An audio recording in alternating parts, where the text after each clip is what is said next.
രാജ്യത്തെ വിവിധ കോടതികളിലായി തീർപ്പ് കൽപ്പിക്കാതെ കെട്ടിക്കിടക്കുന്നത് 5 കോടിയിലധികം കേസുകൾ. ഇതിൽ സുപ്രീം കോടതിയിൽ മാത്രം 80,000 കേസുകളാണ് തീർപ്പ് കൽപ്പിക്കാതെയുള്ളതെന്ന് ലോക്സഭയിൽ അവതരിപ്പിച്ച കണക്കുകളിൽ നിന്ന് വ്യക്തമാകുന്നു. നിയമമന്ത്രി അർജുൻ റാം മേഘ്വാൾ ആണ് ഡിസംബർ 1 വരെയുള്ള കേസുകളുടെ കണക്കുകൾ അവതരിപ്പിച്ചത്. തീർപ്പാക്കാതെ കിടക്കുന്ന 5,08,85,856 കേസുകളിൽ 61 ലക്ഷത്തിലധികം കേസുകൾ 25 ഹൈക്കോടതികളിലായുണ്ട്. ജില്ലാ കീഴ്ക്കോടതികളിലായി 4.46 കോടി കേസുകളുണ്ടെന്നും അദ്ദേഹം പറഞ്ഞു.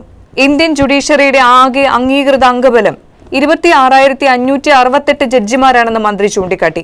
സുപ്രീം കോടതിയുടെ അംഗീകൃത അംഗസംഖ്യ 34 ആണെങ്കിൽ 1,114 ജഡ്ജിമാരാണ് ഹൈക്കോടതികളുടെ അംഗീകൃത അംഗസംഖ്യ. ജില്ലാ സബോർഡിനേറ്റ് കോടതികളിലായി 27,420 ജഡ്ജിമാരാണ് അനുവദിച്ചിരിക്കുന്നതെന്നും അദ്ദേഹം ലോക്സഭയിൽ വ്യക്തമാക്കി.